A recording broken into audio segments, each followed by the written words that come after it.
Hello everyone, आज हम mock test 217 लेके आए हैं और ये मैथ से संबंधित होंगे। तो आप लोग वीडियो के अंत तक बने रहिएगा। मैथ के प्रत्येक प्रश्नों को बिल्कुल बेसिक से और कॉन्सेप्ट के साथ बताएंगे। तो चलिए शुरू करते हैं आज के ये सेशन। पहला प्रश्न है, वह छोटी से छोटी संख्या ज्ञात कीजिए जिसे 19 और 23 से भाग देने पर क्रमशः 13 और 17 शेषफल प्राप्त हो। यानी कि वैसी संख्या आपको फाइंड आउट करना है जिसे 19 और 23 से भाग देने पर शेषफल कितना प्राप्त हो, 13 और 17। यानी कि प्रश्न बोला गया जब 19 से भाग दीजिएगा ना तो शेषफल 13 आना चाहिए, जब उसी संख्या को 23 से भाग दीजिएगा तो शेषफल 17 आना चाहिए। इन दोनों संख्या का डिफरेंस देखिए कितना, 19 में से 13 गया 6 और 23 में 17 गया 6, यानी डिफरेंस 6 का आ रहा है। अब कुछ नहीं करना है, जिस संख्या से आपको भाग देना है उसका आपको एलसीएम निकालना है और जितना आएगा एलसीएम उसमें से ये 6 जो आपका डिफरेंस आया है 6 को माइनस कर दीजिएगा, वही आपका आंसर आ जाएगा। तो 19 और 23 का आप एलसीएम निकालिए। 19 और 23 का क्या निकालना है आपको, एलसीएम निकालना है। जिस संख्या का एलसीएम नहीं निकलता पता नहीं क्या करना पड़ता है, गुना करना पड़ता है, मल्टीपल करना पड़ता है। तो 19 और 23 किसी से काटेगा नहीं, स्वयं के अलावे, तो क्या करेंगे, गुना करेंगे। तो 19 गुना 23 कीजिएगा तो ये इसका एलसीएम आकर मतलब निकलेगा एलसीएम। तो 19 या 57 का 7 हासिल 5, 19 गुना 38, 38 5 कितना होता है, 8 5 13, यानी कि 38 5 43 होता है, 437। तो आपका एलसीएम 437 आया। एलसीएम कितना आया, 437। लेकिन आपका आंसर 437 नहीं आया क्योंकि 437 में 19 और 23 से भाग दिएगा तो पूरा पूरी कट ही जाएगा ना। एलसीएम दी गई संख्या से पूरा पूरी कट जाता है, तो ये 19 और 23 से तो पूरा पूरी कट जाएगा, शेषफल 0 आ जाएगा। लेकिन हमको शेषफल कितना आना चाहिए, जब 19 से भाग देंगे तो शेषफल 13 आना चाहिए, 23 से भाग दीजिएगा शेषफल 17 आना चाहिए। तो ये आपका आंसर नहीं होगा। बहुत सारे स्टूडेंट क्या करेंगे, एलसीएम निकाल लेंगे, वो देखेगा ऑप्शन डी में 437 यही आपका आंसर होगा। लेकिन नहीं, आप यहाँ गलती मत कीजिएगा। यहाँ पे ये जो आया है एलसीएम, इसमें से फिर आपको कुछ माइनस भी करना पड़ेगा। क्या माइनस करना पड़ेगा, ये जो डिफरेंस आया ना सेम 6 6, तो ये 6 आपको माइनस करना पड़ेगा एलसीएम में। तो 437 में 6 घटाइएगा तो 431 आपका आंसर आएगा। तो आपका आंसर ऑप्शन सी आ जाएगा, ना कि डी। आई होप आप ये प्रश्न को समझ गए होंगे। जब डिफरेंस सेम रहेगा तो इसी तरह निकालना है, एलसीएम निकाल के, और जितना डिफरेंस सेम रहेगा उसको उसमें से घटा देना है, वही आपका आंसर आ जाएगा। तो इसका आंसर ऑप्शन सी हो गया। अब बढ़ते हैं अगले प्रश्न की ओर। प्रश्न है, यदि कोई राशि साधारण ब्याज पर 4 वर्ष में स्वयं की तिगुनी हो जाती है तो समान ब्याज दर पर स्वयं का 5 गुना होने में कितना समय लगेगा। तो ये गुना गुनी वाला सवाल जब भी पूछेगा ना साधारण ब्याज पर, सिंपल इंटरेस्ट पर, कुछ नहीं करना, आपको एक फॉर्मूला याद रखना है। उस फॉर्मूला, वो जो फॉर्मूला होगा उसको हम लिखा देते हैं, n1 - 1 बट्टे n2 - 1। ये जो n है ये गुना गुनी है। पहली बार गुना गुनी होगा उसमें एक घटाना, फिर दूसरी बार भी गुना गुनी होगा ना तब उसमें भी एक घटाना है, बराबर फिर हुआ t1 यानी कि सब पहला समय बट्टे दूसरा समय t2। बस यही फॉर्मूला है, इसी पे आपको बैठा देना। जितना भी अगर सिंपल इंटरेस्ट में गुना गुनी वाला सवाल पूछेगा ना इसी में आपको बैठाना है। n1 - 1 बट्टे n2 - 1 इक्वल है t1 बट्टे t2। इसी में आपको बैठा के आपको अभी आंसर निकाल के दिखाते हैं। n1 - 1 पहली बार गुना गुनी कितना हो रहा है, पहली बार 3 गुना हो रहा है तो 3 में से 1 घटाएंगे।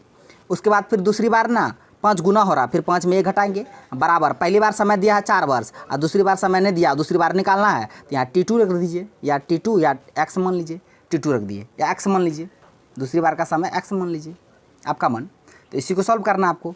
3 में से 1 गया 2 बट्टे 5 में से 1 गया 4, बराबर कितना, 4 बट्टे x माने थे, ये होगा ना। 3 में से 1 घटाइएगा 2 बचेगा, 2 लिखे, फिर 5 में से 1 घटाइएगा 4 होगा, 4 लिखे, बराबर 4 बट्टे x है, 4 बट्टे x। इसको आपको सॉल्व करना है। अब इसको सॉल्व कीजिए, 2 से तो 4 कटिए जाएगा, 2 दूना 4, और फिर ये 4 गुना 2 हो जाएगा, 4 दूना 8, यानी x का मान कितना आ गया, 8 वर्ष। तो दूसरा बार समय कितना लगेगा, 8 वर्ष। तो आपका आंसर भी हो जाएगा 8 वर्ष, ऑप्शन सी। बस इसी तरह करना है, बहुत ही आसान है। ये फॉर्मूला को सिर्फ आप याद रखिएगा। इसमें जितना भी गुना गुनी पूछेगा ना तो सब को इसी में बैठा के आपको बना लेना है। इसमें से 3 चीज़ देगा, चौथा चीज़ निकालने का है ना। तो इसी तरह से आपको बनाना है, बहुत ही आसान है, लेकिन ये फॉर्मूला को याद रखिएगा। प्रश्न ये भी बहुत ज़्यादा महत्वपूर्ण है। 4500 रुपये को 4 मित्रों के बीच बांटा जाना है। 1/6 अनुपात 1/4 अनुपात 1/3 अनुपात 1/2 के अनुपात में विभाजित किया गया है। सबसे छोटे भाग प्राप्त करने वाले व्यक्ति की राशि कितनी है। जो 4 मित्र में जो ये रुपया बांटा गया है 4500 रुपया, जो सबसे छोटे भाग वाला जो मित्र होगा उसको कितना रुपया मिला है उसके खाते में, तो वही आपको निकालना है। देखिए ये जो हमको यहाँ पे दिया हुआ है नंबर से फ्रैक्शन में दिया है, आपको तो इंटीजर में पता करना पड़ेगा पहले। ये जो फ्रैक्शन में दिया 1/6 अनुपात 1/4 अनुपात 1/3 अनुपात 1/2, ये तो फ्रैक्शन में है ना, हमको इसको इंटीजर में बदलना है। तो ऐसा संख्या मतलब सोचिए कि सभी से भाग लग जाए, वो संख्या जिसे 6 4 3 2 ये सभी से कटे, वैसा संख्या आपको पता करना है। यानी कि इसका एलसीएम ये होगा ना। तो 6 4 3 2 का एलसीएम कितना हो जाएगा, 6 4 3 2 का एलसीएम आ जाएगा 12। 12 वैसा संख्या है, सबसे तो 12 से गुना करना पड़ेगा। इसको भी 12 से, इसको भी 12 से, इसको भी 12 से, इसको भी 12 से। अब काट दीजिए, 6 दूना 12 यानी 2 अनुपात 4 तिया 12 यानी कि 3 अनुपात 3 चौके 12 यानी कि 4 अनुपात 2 छक्के 12 यानी कि 6। तो देखिए चारों मित्र का हम इंटीजर में मान निकाल लिए 2 अनुपात 3 अनुपात 4 अनुपात 6, इसमें इसी में आपको बांटना है। पहले तो फ्रैक्शन में था, फ्रैक्शन में नहीं बांट सकते, इसको मैं इंटीजर में बदले हम। अब इसमें बांटिए आपको 2 3 4 6, ये 4 फ्रेंड है, इसी में आपको बांटना है 4500 रुपया। तो सबसे छोटे वाले जो भाग है उसे कितना रुपया प्राप्त होगा वो आपको निकालना है। जिसका प्राप्त मतलब करना है उसको ऊपर, यानी जिसका मान निकालना है उसका मान ऊपर और टोटल को नीचे और गुना 100, मतलब टोटल जितना रुपया है। तो किसका निकालना? सबसे छोटा वाला भाग। सबसे छोटा वाला भाग 2 है, यानी 2 को ऊपर रखेंगे, बट्टे नीचे में टोटल कितना है? 3 2 5 4 9 9 6 15, नीचे 15 उतरेगा और गुना कितना रुपया में बांटना है? टोटल कितना रुपया है? 4500। तो गुना 4500 कर दीजिए। तो 15 से 45 3 बार में, यानी 300 बार में, 300 गुना 2 3 दूना 600। छोटे वाले भाग का कितना मिलेगा उसको खाते में? 600 रुपया। तो इसका आंसर ऑप्शन सी हो जाएगा। और सबसे बड़ा वाला पूछता तो क्या करते? 6 को ऊपर करते, तब हुई होता 6 1800 होता। जिसका भी कहता वो निकालते, लेकिन हाँ फ्रैक्शन में था प्लस को इंटीजर में बदले। कैसे बदले? तो उसका एलसीएम ले लीजिएगा, तब वो कटिए जाएगा ना, क्योंकि एलसीएम जो होगा जिस संख्या को तो उससे तो प्रॉपर कटिए जाएगा।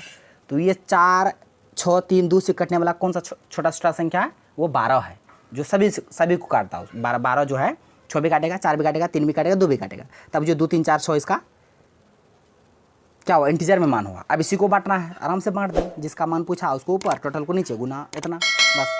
आई होप आप ये समझ गए होंगे। अगर वीडियो अच्छा लग रहा है तो एक लाइक भी कर दीजिएगा, ठीक है। अब बढ़ते हैं अगले प्रश्न की ओर।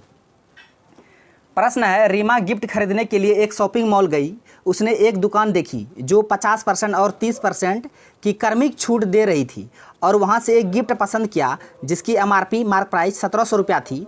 गिफ्ट खरीदने के लिए रीमा को कितना भुगतान करना पड़ेगा? कितना भुगतान करना होगा, है ना।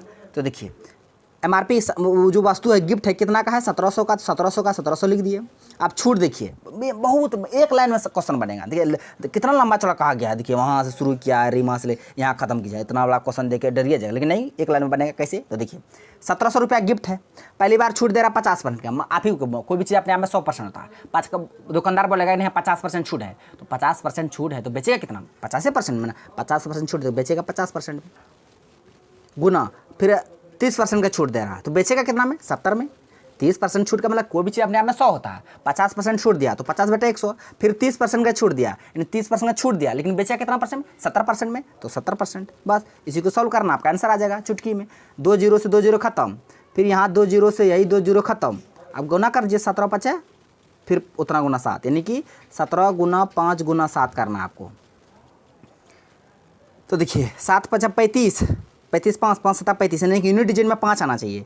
यूनिट डिजिट में 5 एक ही ऑप्शन में, ऑप्शन सी में। बस आपको उतना गुना भी नहीं करना है। 17 गुना 5 गुना, हाँ आपको स्पीड रखना है। अभी समय पता नहीं कितना कम समय हो गया, आप गुना करते जाइए। 17 5 85, फिर 85 गुना 7 कीजिए, तब आइए। नहीं देखिए यूनिट डिजिट से निकालिए। 7 5 35, 35 में यूनिट डिजिट में 5 है, फिर 5 गुना 7, 7 5 35, यानी कि हम यहाँ से पता कर लिए कि आंसर का यूनिट डिजिट में 5 होगा। तो ऑप्शन देखिए, ऑप्शन में यूनिट डिजिट में 6 है, 0 है, 5 है, तो 5 एक ही ऑप्शन में था, वही आपका आंसर हो जाएगा, ऑप्शन सी। बस इसको गुना भी कीजिएगा ना, उतना ही आएगा 595। बस एक लाइन में बन गया ना। इसी लाइन को आपको समझना पड़ेगा, कितना छूट दे रहा, वो बेचेगा कितना में, यही सब बात को समझना पड़ेगा। तो मैथ तो आराम से बनेगा।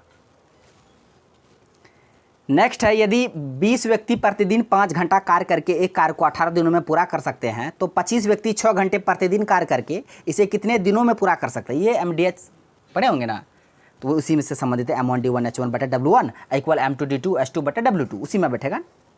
M व्यक्ति कितना है? 20, कितना घंटा काम किया? 5 घंटा, कितना दिन तक? 18 दिन तक। काम को नीचे रखना, बाकी कुछ भी पूछे उसको हमेशा ऊपर रखना है। इसमें एक ही फंडा है, काम को नीचे, बाकी इसके अलावा कुछ रहे, दिन घंटा व्यक्ति सबको ऊपर। तो यहाँ देखिए व्यक्ति दिया था ऊपर रखेंगे, घंटा दिया था ऊपर रखेंगे, दिन दिया था ऊपर रखेंगे, व्यक्ति घंटा दिन, इस सब को इतना करके कितना कितना काम कर रहा है? कोई एक काम कर रहा है, मान लीजिए एक काम कर रहा है, ठीक है। फिर दूसरा कंडीशन लगा दिया कि तो 25 व्यक्ति 6 घंटे पूरा करके उसी कितने दिनों में पूरा कर सकते हैं? कितने दिनों में पूरा कर सकते हैं? 1 दिनों में कर सकते हैं। कौन? वही कार्य, एक वाला कार्य को। बस इसी को सॉल्व करना, 1 से 1 खत्म। तो यहाँ 6 से 18 3 बार में, 5 से 25 5 बार में, 5 से 20 4 बार में। अब कुछ बचा नहीं, 4 या 12, तो x का वैल्यू कितना आ गया? 12 दिन। इसका आंसर ऑप्शन बी हो जाएगा। देख लिए ना, यही हम आपको बोले, काम को नीचे, बाकी कुछ भी पूछे उसको ऊपर रख के काट कूट करके आंसर निकालना है। जैसे हम किए उसी तरह आपको करना है। ऐसे प्रश्न पूछते हैं बहुत बार एग्जाम में, इतना आदमी इतना दिन में इतना घंटे में इतना रूम साफ करता है इतना झाड़ू से ऐसा प्रश्न बहुत रहता है। ये भी आ गया गुना-गुनी, ये बहुत इंपॉर्टेंट वाला प्रश्न है। इससे पहले भी एक गुना-गुनी वाला बताए थे, उसका हम फॉर्मूला भी बताए थे, यहाँ भी बताएंगे फॉर्मूला कि यदि कोई धनराशि 15 वर्षों में स्वयं की 6 गुनी हो जाती है तब साधारण ब्याज की अनुमानित वार्षिक दर क्या होगा। आपको रेट ऑफ इंटरेस्ट निकालना है, ठीक है, रेट ऑफ इंटरेस्ट निकालना है। तो देखिए आपको क्या करना है, 15 वर्ष में स्वयं का 6 गुना हो गया ना, इसका फॉर्मूला होता है n-1 × 100/t, बस इसी में बैठाना है आपको, बस ये फॉर्मूला है, इस फॉर्मूला को आपको याद रखना है, ठीक है। तो कितना गुना हो रहा है, 6 गुना, तो n की जगह 6 रखेंगे, -1 गुना 100/t, कितना समय है 15 वर्ष, इसी को आपको सॉल्व करना है। 6 में से गया 5 गुना 100/15 था ना, 5 से 15 3 बार में, 3 से फिर 100 भाग दीजिएगा तो कितना आ जाएगा 33.1/3, फिर इसको दशमलव में तोड़िएगा तो 33.33% आ जाएगा। ऑप्शन देखिए किस इसमें है, पूर्णांक में है कि या फ्रैक्शन में, मतलब डेसिमल में है, डेसिमल में है, इसका आंसर ऑप्शन डी हो जाएगा।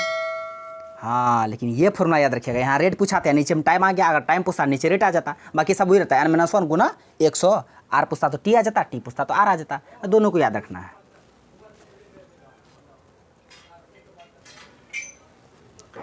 प्रश्न है, एक निश्चित वस्तु के मूल्य में 4% की वृद्धि होती है, यदि वृद्धि के बाद वस्तु का मूल्य 832 रुपया है तो वस्तु का वास्तविक मूल्य कितना है। कुछ नहीं करना, 4% का वृद्धि हो रहा है तो कोई भी चीज़ अपने आप में 100% होता है, 4% का वृद्धि हुआ यानी कि 104%, यही 104% का वैल्यू दिया हुआ है कितना 832, तो 1% का वैल्यू, 1% का वैल्यू कितना, तो 832/100, 100 का तो 104, आपको भी चाहिए अपने आप में 100% होता है तो 100% का वैल्यू निकाल लीजिए, तो 100% का वैल्यू तो 832/104 गुना 100, तो 104 से 832 कितना बार में कटेगा 4 8 यानी 8 बार में, 8 गुना 100 कीजिएगा यानी कि 800, तो वस्तु का वास्तविक मूल्य कितना होगा 800, इसका आंसर ऑप्शन ए हो जाएगा। वस्तु का वास्तविक मूल्य 800 था, जब 4% का वृद्धि क्या ना वस्तु में तब उसका मूल्य 832 हो गया, तो ही वास्तविक मूल्य पूछ रहा था तो 800 था, बस इसे करना है। क्या किए, कुछ नहीं किए, 4% का वृद्धि क्या ना, तो 4% का वृद्धि का मतलब क्या हुआ 104, तो यही 104 यूनिट का वैल्यू दिया हुआ आपको कितना दिया 832, यहाँ से 1 यूनिट का वैल्यू निकाल लीजिए, तो ये 104 से 832 कितना बार में काटेगा 8 बार में, तो 1 यूनिट का वैल्यू 8, आपको भी अपने आप में 100% होता तो 100 यूनिट का वैल्यू निकाल लीजिए, तो 8 गुना 100 तो 800 आ जाएगा। जैसा आपका मन वैसे बनाइए, ठीक है, इसका आंसर ऑप्शन ए हो गया। नेक्स्ट है, एक त्रिभुज के तीनों भुजाओं की लंबाई का अनुपात है 2:2:3 है। यदि त्रिभुज का परिमाप 42 सेमी है तो सबसे बड़ी भुजा की लंबाई, ओहो बहुत आसान है, त्रिभुज का परिमाप 42 दिया हुआ ना, परिमाप सभी भुजाओं का योग होता है, तो सबको जोड़िए, 3 2 5 2 7 यानी कि 7 यूनिट बराबर 42, 1 यूनिट का वैल्यू कितना 7 छक्के 42, 1 यूनिट का वैल्यू 6, तो आपका कहता सबसे बड़ी भुजा कितना 3 है, तो 1 यूनिट का वैल्यू 6, तो 3 यूनिट का वैल्यू कितना 6 3 18 हो जाएगा, बस इसका आंसर ऑप्शन सी हो जाएगा। परिमाप दिया हुआ था 42, सबको जोड़े क्योंकि परिमाप से भुजाओं का योग होता है, 3 2 5 2 7, 7 यूनिट का वैल्यू 42, 1 यूनिट का वैल्यू 6, तो 3 यूनिट का वैल्यू 18 क्योंकि सबसे बड़ी भुजा आपको निकालना है, इसका आंसर ऑप्शन सी हो गया। प्रश्न है, वर्ग का परिमाप 36 सेमी है तो वर्ग की प्रत्येक भुजा, ओहो वर्ग का परिमाप होता है 4 गुना भुजा, इसी का वैल्यू दिया हुआ 36, तो एक वैल्यू निकालना 4 से 36 9 बार में, तो ए बराबर 9 आ गया, इसका आंसर ऑप्शन सी हो गया। आसान था ये आज का लास्ट प्रश्न है। इस प्रश्न का आंसर को आप लोग को कमेंट बॉक्स में देना है, निकालना है एवरेज, कुछ नहीं करना, सबको जोड़ देना, जितना है उससे भाग कर देना, जो भी आएगा इसका आंसर को आप लोग को कमेंट बॉक्स में देना है। तो फ्रेंड्स आज का प्रश्न बस यहीं तक था, सारे प्रश्नों को बिल्कुल बेसिक से और कॉन्सेप्ट के साथ बता दिए। आई होप आपको वीडियो पसंद आया होगा, यदि वीडियो पसंद आया तो मेरा वीडियो को लाइक कीजिए तथा मेरा यूट्यूब चैनल कर दीजिए सड्डा को सब्सक्राइब करिए और बेल आइकन को भी हिट कर दीजिए ताकि हर एक लेटेस्ट वीडियो का नोटिफिकेशन तुरंत आप तक पहुंच जाए। थैंक्स फॉर वॉचिंग वीडियो, धन्यवाद। अब मिलते हैं नेक्स्ट वीडियो में नेक्स्ट टॉपिक के साथ, तब तक के लिए जय हिंद।